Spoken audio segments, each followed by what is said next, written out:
we're dealing with right here, but we are dealing with the second ground, which is impeachment. And that, of course, follows the motion that was filed in Parliament today. Now, just looking at the ground on impeachment, let's look at those three grounds of impeachment on which the DP can be ousted from his office. The first one is the gross violation of the Constitution or any other law. Secondly, we have crime under national or international law. This is if the Deputy President would have been deemed to have committed a crime under national or international law. And last but not least, we're looking at gross misconduct of the office of the Deputy President.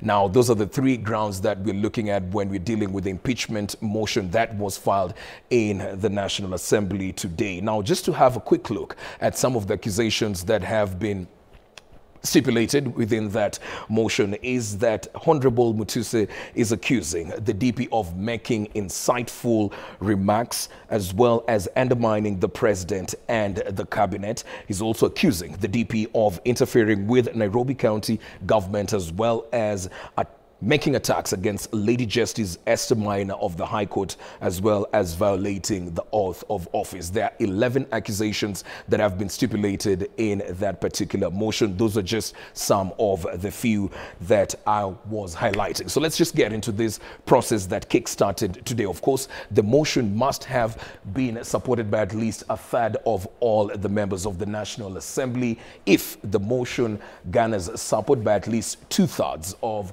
all members of the National Assembly, it will go through. Upon going through, the Speaker of the National Assembly is expected to inform the Speaker of the Senate of that particular resolution within 2 days, upon which the 2/3 of all members of the National Assembly would have passed that motion of impeachment. Now, after informing the Speaker of the Senate, within 7 days upon which the Speaker of the Senate would have received the notice of a resolution from the Speaker of the National Assembly, he's expected to convene a meeting of the Senate to hear these charges. Remember, I mentioned the charges are 11 charges. So after convening that meeting, they will look at those particular charges. Now, the Senate, by resolution, may appoint a special committee. This committee is made up of 11 members. This 11-member committee will be charged with the responsibility of investigating these 11 charges that have been preferred against the Deputy President and report back to the Senate within 10 days. Now, when they're reporting back to the Senate, of course, they have two options: to substantiate these accusations or refute the same. Also, remember, upon substantiating these particular accusations, the DP will be given a chance to defend his case and appear before the House to actually defend his case moving forward. Now, if they find that the accusations have not been substantiated, there will be no further proceedings that will be taken under this article in respect to that allegation that was made towards the Deputy President. If they substantiate that particular motion and find that those charges are actually legit and true, the Senate shall, after according the Deputy President an opportunity to be had and, of course, defend his case, vote on the impeachment charges that have been preferred in that motion. Finally, if at least 2/3 of all members of the Senate vote to uphold any impeachment charge, the Deputy President shall cease to hold office. This is, of course, the final bit of that impeachment process. And just news coming in, we also have instructions that have already been issued by the Speaker of the National Assembly revealing that the Deputy President, when given that opportunity to defend his case, he will have 2 hours to do so. Now, he might choose to present himself personally to defend his case, or he can opt for litigation and be represented by a lawyer who will actually defend his case. Of course, there's also the hearing will be taking place next week on Tuesday. This is after the public participation has ended sometime this week by give or take Friday. That is when the public participation should have ended with regards to this matter, because they've decided on the date of next week, Tuesday, when the hearing will take place. Now, that is all you need to know with regards to the impeachment process of the Deputy President. We'll continue to follow up on the same. Moving on, Deputy President Rigathi Gachagua has been urged to resign to avoid the shame of impeachment following the tabling of a motion backed by 291 MPs, far exceeding the required 117. As Bentura Kwemboka now reports, Kenyans are calling on President William Ruto to intervene, citing a lack of public participation in the process. Following the tabling of the impeachment motion against Deputy President Rigathi Gachagua, some legislators from Murang'a County have come out to defend him, claiming the move is a political witch hunt. Sisi tunasimama na Mheshimiwa Rigathi Gachagua na tunamwomba Rais William Ruto, tulimsaidia akapata kuweza kupata ile kiti yako nayo. Sisi wote ambao tumesimama hapa, hakuna mtu alipata kiti kwa sababu yeye alikuwa na mapenzi mingi ama alikuwa mrembo. Sisi wote tulifanya kazi kuhakikisha kwamba naye Rais William Ruto amepata kiti, na kwa hivyo akienda kuleta yale mambo analeta sahi, tunahuzunika sana, na kwa hivyo sisi tunamueleza aweze kutuliza boli, aweze kuleta siasa chini, awachane kuleta ile jumu ya kuenda kumfukuza naibu rais Mheshimiwa Rigathi Gachagua. They argue that the motion did not follow the proper procedures, specifically criticizing the mover for failing to conduct public participation before tabling it. Gana na Constitution Article 118 pamoja na Article 150. Bas, before tuingie kwa impeachment, tunatakiwa kwenda public participation kwa sababu hivyo ndivyo Article 118 imesema. Deputy President Rigathi Gachagua amechaguliwa na wananchi, na ni wao tu wanatakiwa wamsikize, wajue shida ni gani, alafu wapeane maamuzi yake. Cloud inakwambia hawaja kutuma, kama kwetu mahali nimetoka Konywood, si hatujatuma wa MP aende akatoe wa Deputy President. Wakazi wetu wamesema ya kwamba hiyo mambo ya impeachment motion, they are not behind it. Sisi kama watu ya Murang'a County tumesema ya kwamba we will not support it. Despite allegations that Gachagua amassed 5.2 billion shillings within 2 years of taking office, the legislatures are now calling for transparency from other public servants regarding their wealth acquired during their tenures. Wanasema kwamba Gachagua kwa mfano tu kwamba kwa muda wa miaka miwili amepata mali ambayo hawezi kuonyesha kama ameipata bilioni 5.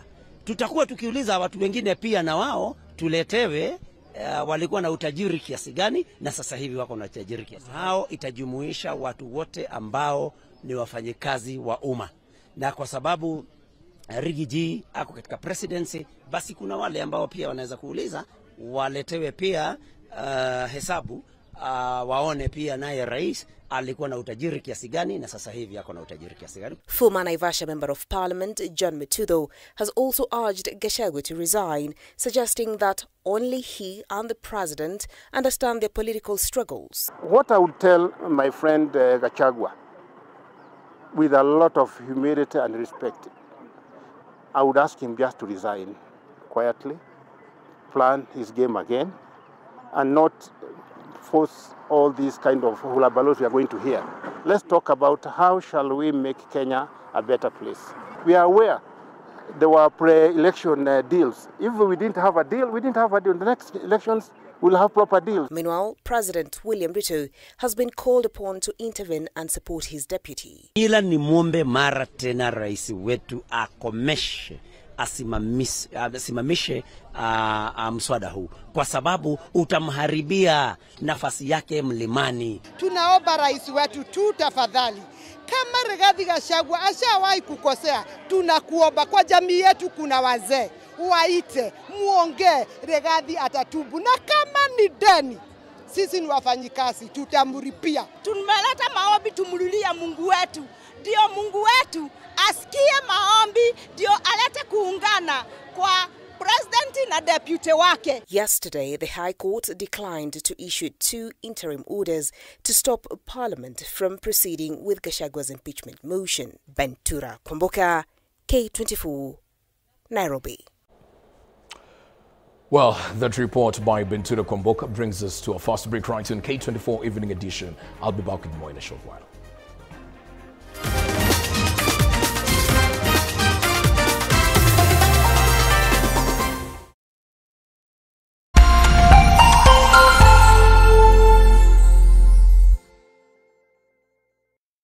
September, endelea kufurahia na Star Times. Renew your subscription today to enjoy top entertainment. Lots of fun and adventures on our kiddie channels. Wow, that's amazing! Let your favorite stars make your heart flutter on our world-class telenovelas. You are my baby. Unmissable football action on the Saudi League, Carabao Cup, La Liga, and the Bundesliga. This is absolutely wonderful! Renew your subscription today to enjoy top entertainment, music, movies, documentaries, and lifestyle across our fantastic channels. Download Star Times on app today to never miss a moment. Star Times. Enjoy digital life.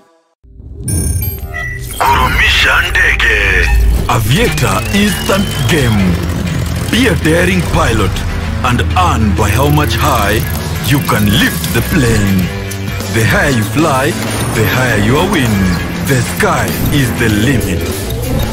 Mozart bet. Can we understand an unspoken language? Itaweza sema habari ya asubuhi. Can it be a way to savor each moment? Sisi tunajua it can start lifelong stories. Be the center of celebrations and so much more. The more the milk, the better the chai. Chai kweli ina Brookside Dairy Best.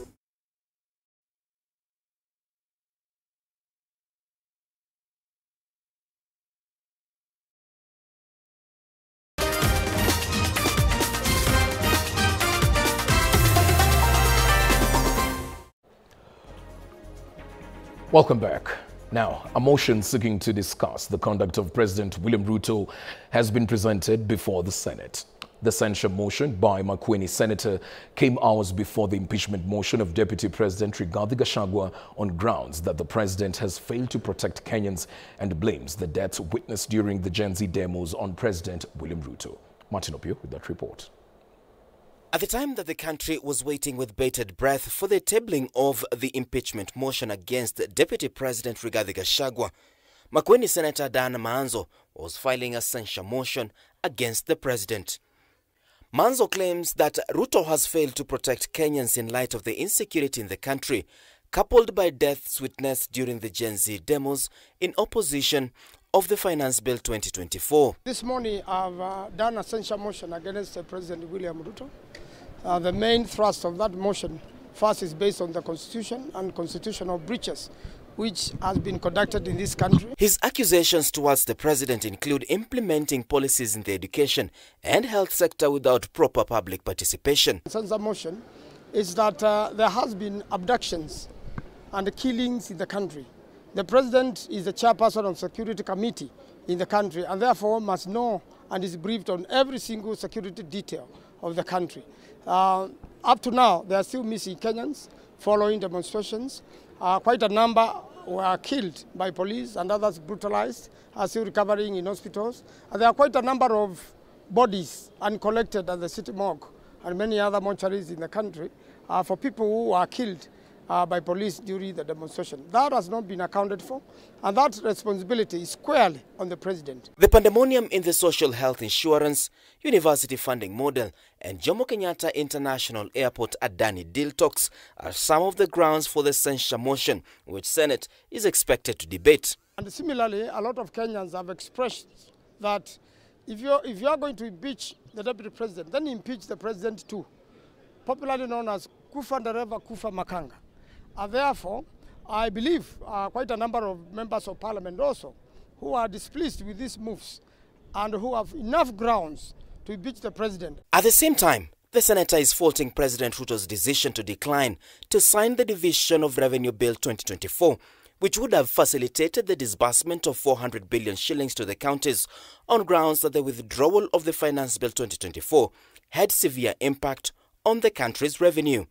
Assure Kenyans, I have heard about the petition. There are no grounds, absolutely, to impeach the deputy president. It's a political motion, and I believe also an impeachment against President Ruto can also be a political motion. Martin Opio, K24 TV, Nairobi.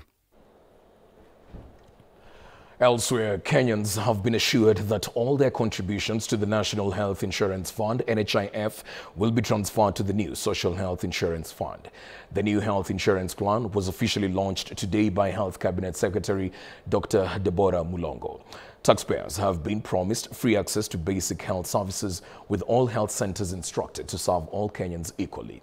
As our reporter Mariam Jahid explains, Kenyans are encouraged to continue registering for this program to benefit from the improved healthcare services.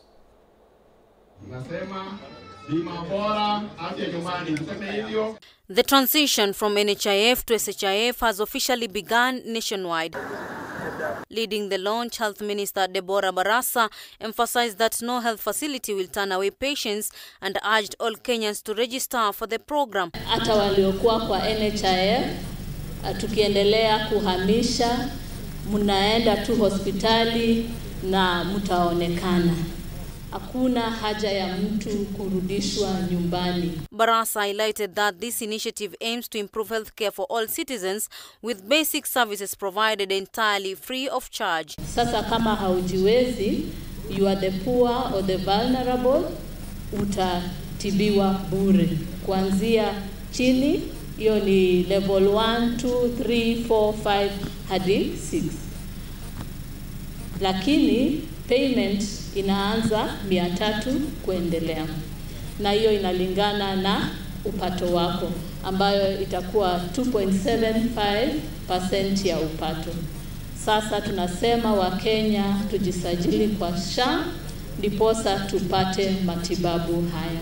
Contributions to NHIF will be safely transferred to SHIF to enhance comprehensive healthcare services, including cancer treatment and kidney care at both public and private facilities. If you had overpaid in NHIF, that money is going to be rolled out into Social Health Authority.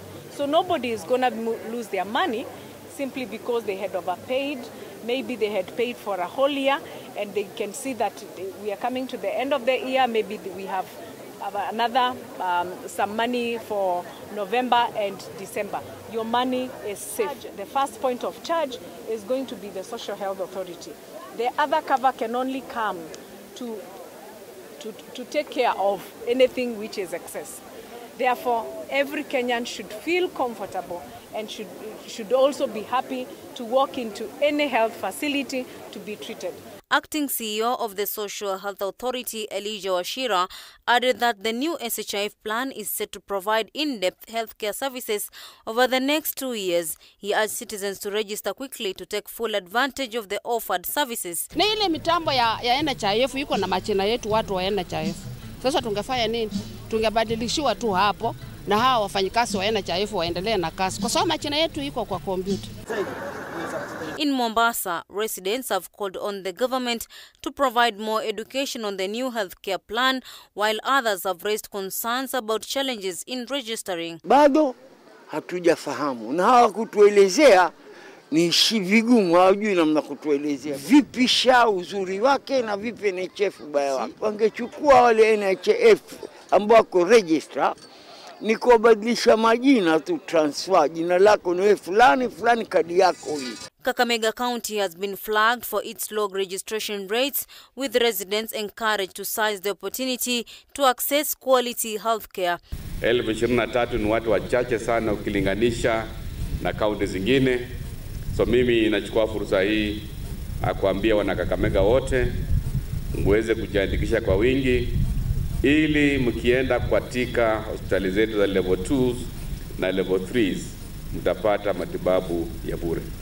In Nandi County, locals were reassured that the information will be kept secure during registration. And as more citizens register and there is more funding, we will continue to review based on the needs to ensure that we improve the packages and we add more services based on the population demands. So far, 2.3 million Kenyans have registered, with health officials tasked with raising awareness about the importance of the social health insurance program. Mariam Jahid, K24 Nairobi.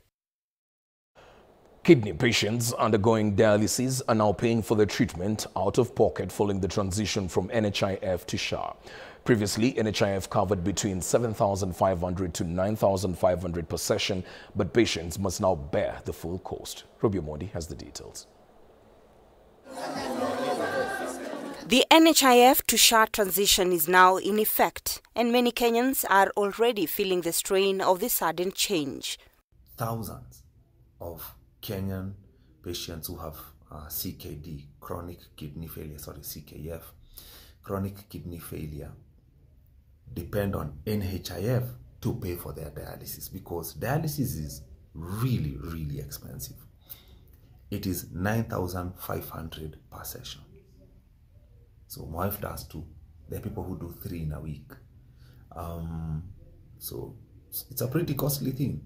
Liki Majengo, a kidney patient since 2022, received a call yesterday informing him that NHIF would no longer cover for his dialysis sessions as of today.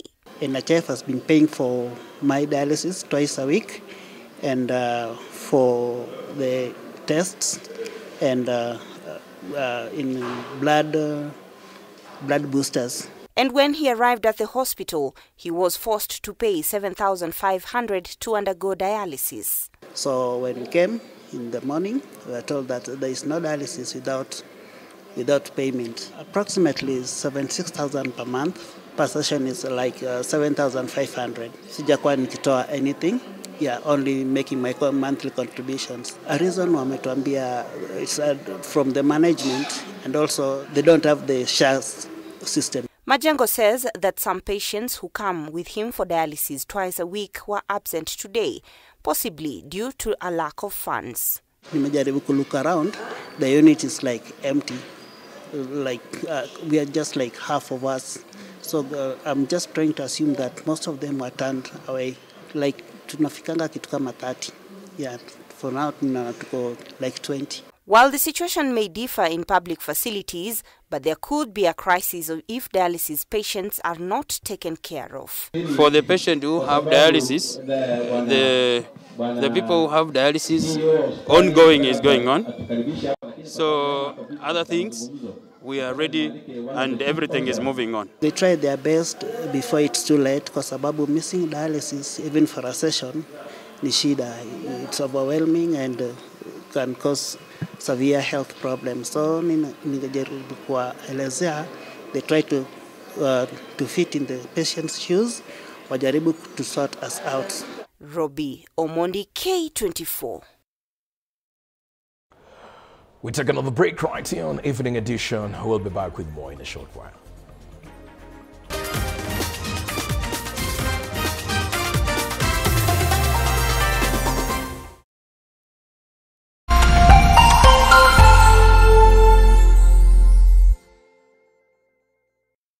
Back to the future. The future is simulate. Bet smarter. Win faster now. Be a winner. Mozartbet. We love to share our cultures, and the one thing that unites us all, that celebrates precious moments, nurtures our Kenyan spirit, welcomes, and even inspires. Our language does all of this and more. The more the milk, the better the chai. Chai kweli ina Brookside Dairy Best.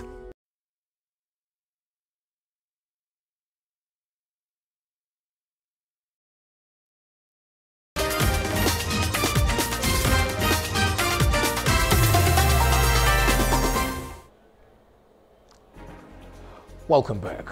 Now, Duncan Simiyu, a 41-year-old single father, is mourning the loss of his 2 children who died in a fire that consumed his home on Sunday. Janet Simiyu, 6 years of age, and Emmanuel Simiyu, 4, were alone when an electrical fault sparked the blaze. A devastated Simiyu says he has lost everything that mattered. Mumbi Wambugu brings us this heartbreaking story.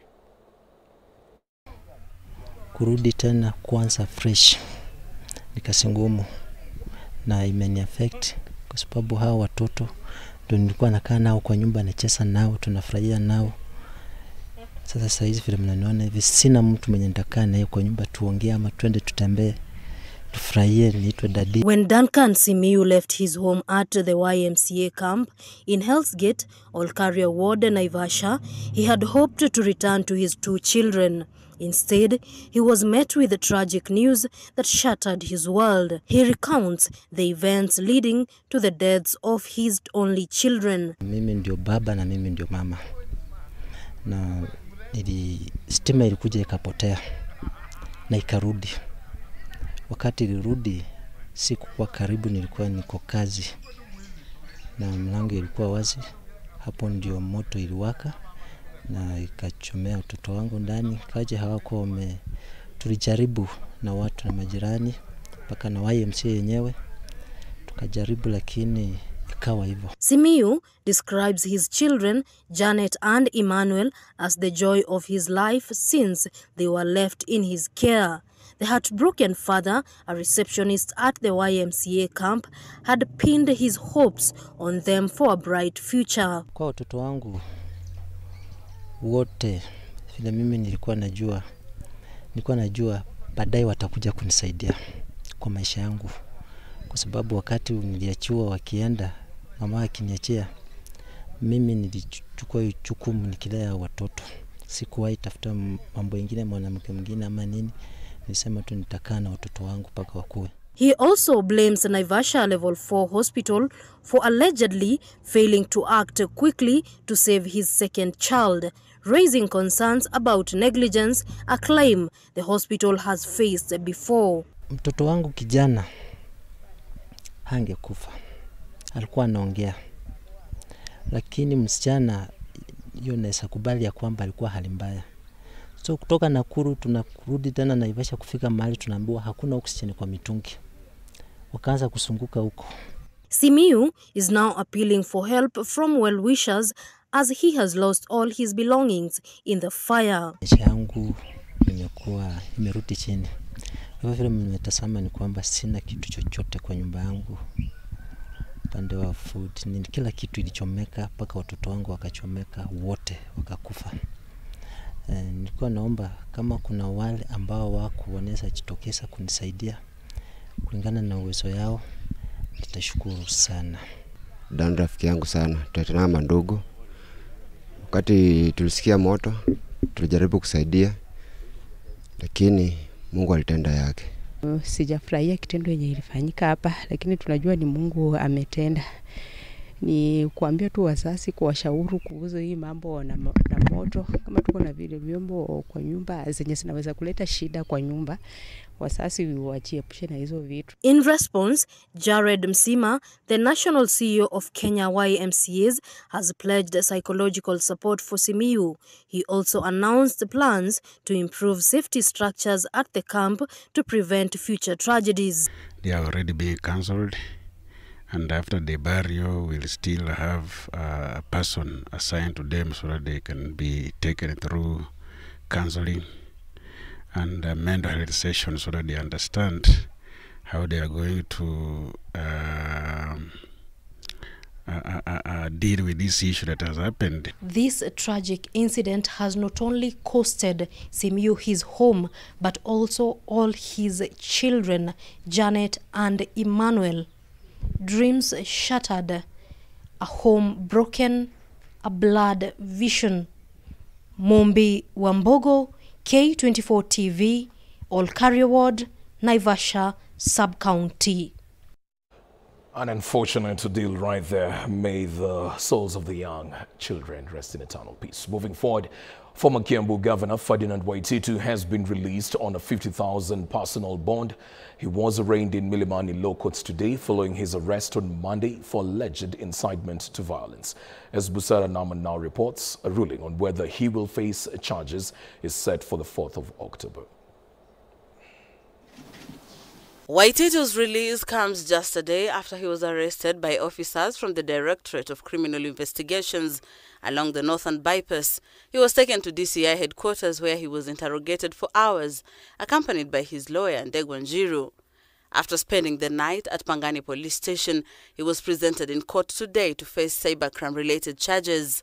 Waititu's legal team, led by Martha Karua, opposed the plea, arguing that the charge sheet was defective and did not meet the standards required under sections 134 to 137 of the Criminal Procedure Code. What set of those particulars are we here for? I just want that the court's mind be applied to this, to see it discloses no cause of reasonable cause of action. It's a lamentation on various issues around the country. This does not satisfy Section 94, subsection 1 of the Penal Code. Karua asked Chief Magistrate Lucas Onyina to release Waititu since the particulars of the charge does not constitute to any offence. Is this an offence to which one can plead? Are they multiple offences? Or is it just a lamentation that the court is being asked to take plea on? A lamentation is the opinion of the person lamenting. She claimed that the words spoken by the former governor of Kiambu County amount to lamentation, but not a criminal offence. We are here to defend our freedom of expression, our human rights and our civil liberties as provided under the Constitution. Today, it's Morara Kebaso and Ferdinand Waititu. Tomorrow it could be you or me. The court granted Waititu a personal bond of 50,000 and set the ruling for Friday, October 4th at 2 p.m, when it will be decided if he will face charges of offensive conduct. Busara Naman, K24 TV. Lawyer turned activist Morara Kebaso has been released on a 50,000 shilling cash bail on Tuesday after appearing before the Milimani Law Courts over cyber misuse charges related to a social media post about President William Ruto. As Brian Amwai now reports, chaos erupted outside the courts when police used tear gas to disperse Kebaso's supporters who had gathered demanding his release.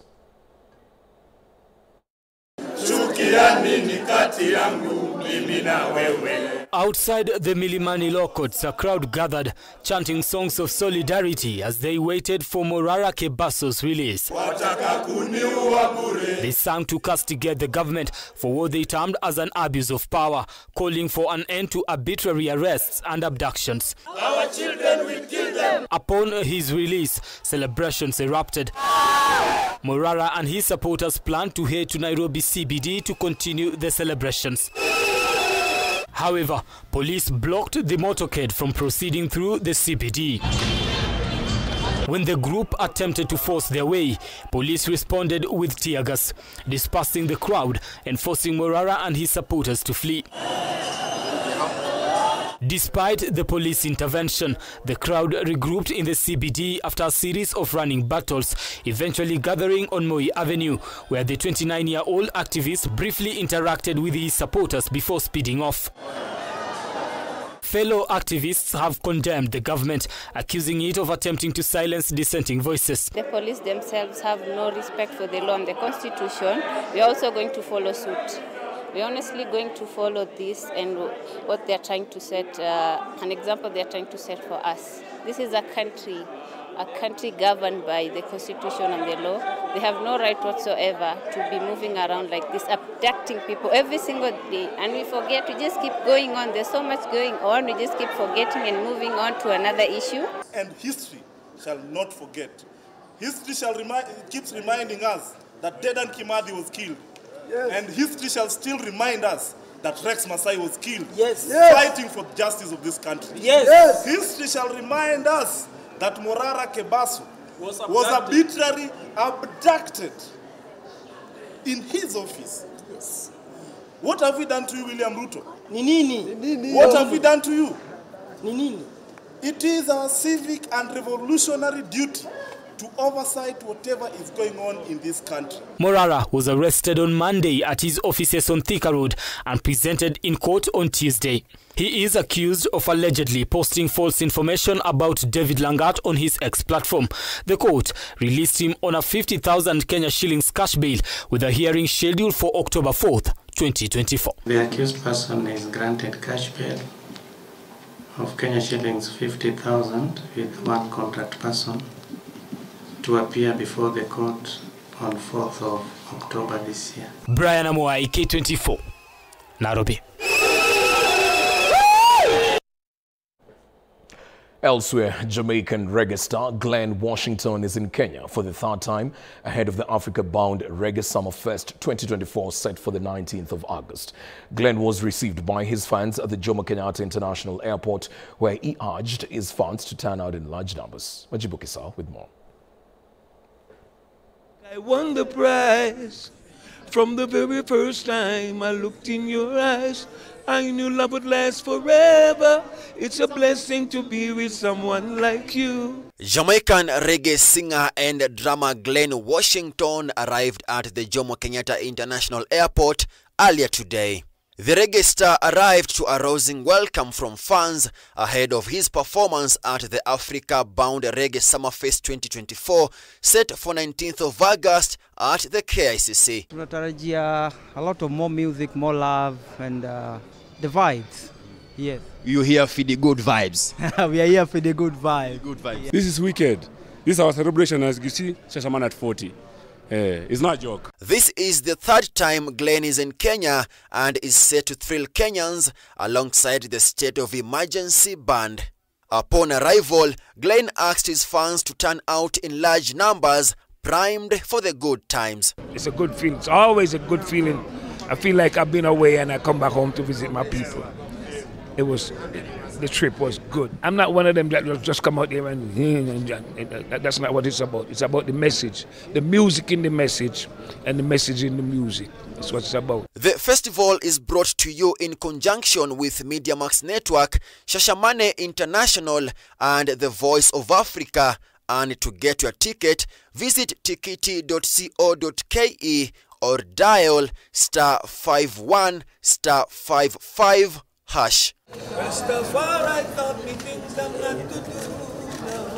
Majibu Kitsao for K24 TV, Nairobi.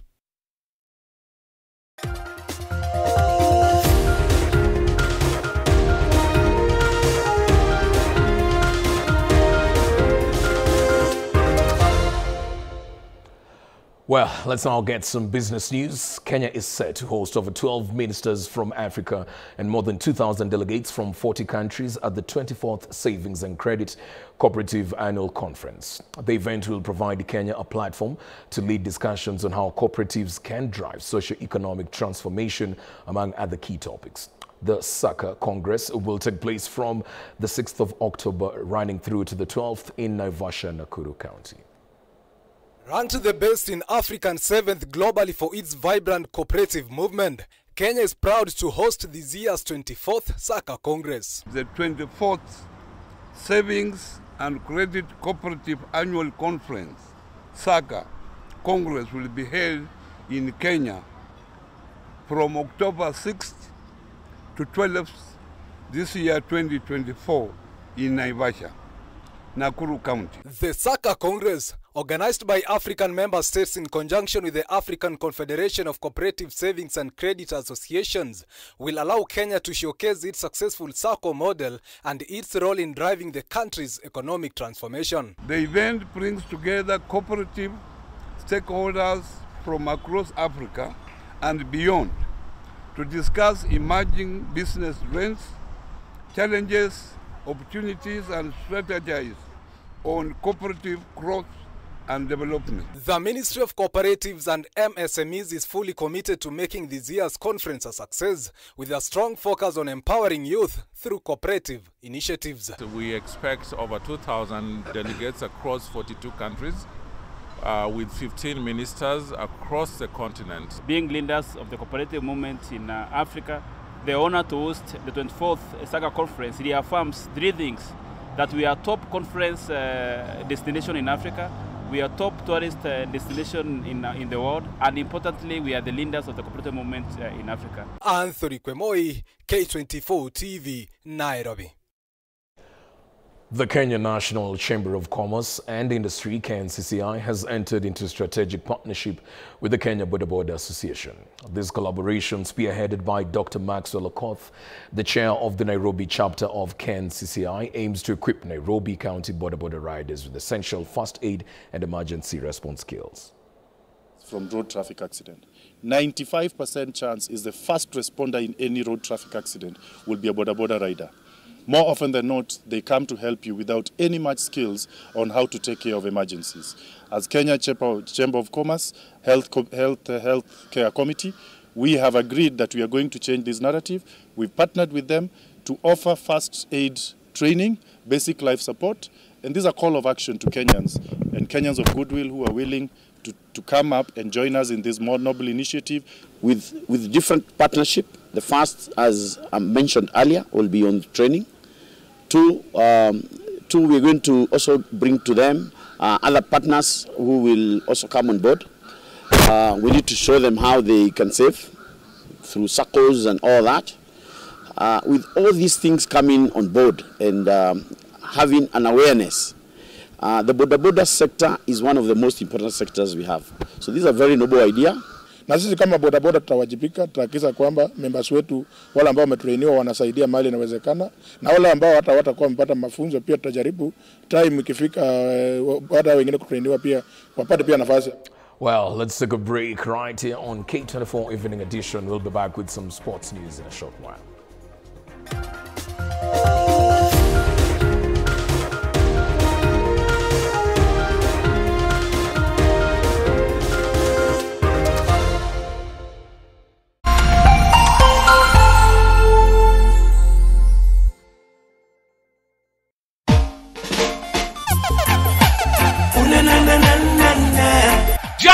Jambo Kenya.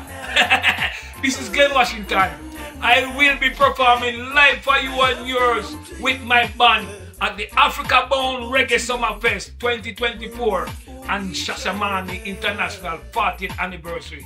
Brought to you by Shashamane International at the KICC ground on Saturday, October 19th, hosted by QT, Lisa, and Zendi Imbo. Tuane Bambai!